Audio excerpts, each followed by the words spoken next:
Joining me now is Senior Managing Attorney at the Center for Constitutional Rights, Nihad Awad, and from Washington, National Executive Director and co-founder of the Council on American-Islamic Relations, Nihad Awad. Nihad, let me start with you. Just in terms of the news that we have this hour, that there was no apparent connection between what happened in Parliament yesterday and the what is being characterized as a terrorist act on Monday. I wonder what you make of the assessment by both White House officials and Canadian government officials that this was a terrorist act. How much of that do you think is connected to the fact that we are talking about someone who converted to Islam? Okay, well, first of all, thank you for having me. And our hearts and prayers go out to the families of the victims of this tragic incident that happened yesterday. I will leave it up to the intelligence communities to decide whether this is a terrorist act or an act by deranged individual.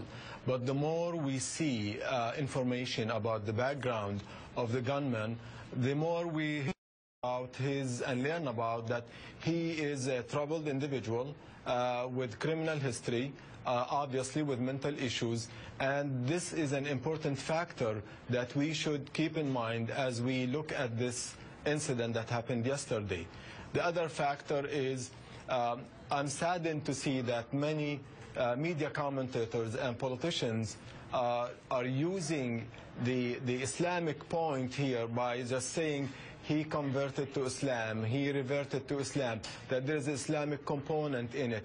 And I believe this shows either ignorance and lack of information, lack of knowledge about Islam itself.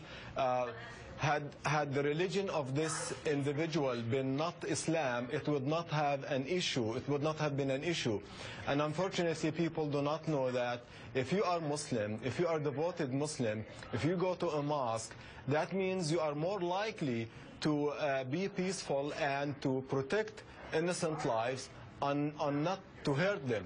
So the fact that Islam is being wedged into this incident, it shows either ignorance, hostility, and in either case, it doesn't serve the purpose of securing our nation, protecting our fabric.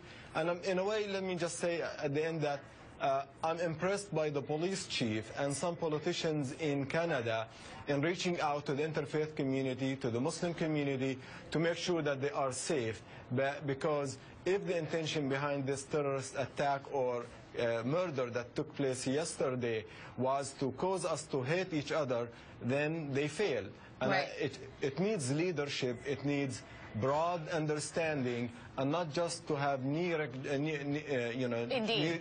reaction. Shana, let me go to you. In terms of the rush to judgment here, there are a few folks who of this have said, well, wait a second, there is a difference between someone who is a terrorist and someone who is a deranged, unhappy person with a gun. And yet it has been surprising, I think, to see even Josh Earnest at the White House say this would consider it a terrorist act. And I guess from sort of a constitutional civil liberties, a rights perspective, how distressing is that? Right. I mean, it shows how far we are from any coherent, notion of what the word terrorism means. Right. It's really just a watchword for we should intervene overseas and a whole bunch of other things connected with that. Well, and the inextricable link between what some folks see as, one religion, and if that religion is associated in a violent act, it then becomes an act of terror. Sure. Terrorism, Islam, overseas intervention, right. Military response, right? Whereas this seems much more like ordinary crime. Someone with a troubled past, a history of run-ins with the law and drug problems and so forth, right? I think, Harper is out there calling it a terrorist act because he wants to link it to Canadian resolve to kind of stay the course with right. their, military actions with us overseas, right? But, again, I think, there's a long history of disaffected, marginalized sort of people latching on to imagery about supposed government oppression and, using that to kind of justify their own sort of lashing out. I mean, Tim McVeigh, obviously talked about Ruby Ridge and Waco, right? And ISIS, itself has sort of alluded to Guantanamo, put that imagery of orange jumpsuits in their videos and so forth. And in fact, some of the ISIS military commanders seem to have been Saddam's own commanders who ended up in U.S. prisons because they were Ba'ath Party members and got radicalized there. And now, ISIS is this sort of Sunni, former Ba'ath sort of person's rebellion, right, against the Shiite government. So, I think this is not really anything new. One of the really troubling things about this whole thing for me is that, his mosque, apparently, when he started acting oddly, they pushed him away. They asked him to leave. Right. And I think that's a hugely important piece here. And Nihad, to that component, Reza Aslan has a piece in New York Magazine that preceded what happened in Canada, but I think it's important that we remember these words in a time like this. He says, ISIS has managed to draw Muslims from around the world to their cause by setting themselves up as a group that is addressing their grievances, whatever those grievances may be. You are one of us, not because you believe the things that we believe, not because you share the same ideology that we share, but because we share the same grievances. I feel like that's an important point to remember, that ISIS is a clearinghouse for people who are frustrated and have a certain set of grievances, but not particularly because of the Muslim faith. Absolutely. In fact, despite the Muslim faith, they're doing this.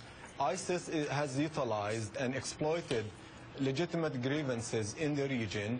Had we, for example, as the Western nations, superpowers, including the United States, had we acted in advance in support of the Syrian people in their quest to freedom, we would not have, so-called ISIS. Had we stood by the Iraqi people after the invasion, and had we not supported the sectarian Nouri Maliki regime in Iraq, we would not have ISIS in Iraq. So lack of the intervention and correct foreign policy on time, working responsibly in the region, looking at the issues, has given extremist organizations like ISIS to exploit the absence of leadership to recruit young people. But also, let me say that it is very important for people to know that ISIS is acting in spite of Islam. I am one of 120 people who signed an open letter to ISIS refuting their religious argument and justification for what they're doing. And we have proved in that open letter that ISIS is not only un-Islamic, it is acting against the Islamic faith, that prohibits the hurting and killing of innocent people, emissaries, journalists, and messengers. And of course, 28-page document has dismantled the argument that ISIS has been exploiting in recruiting young, uninformed, and people with troubled history. Nihad,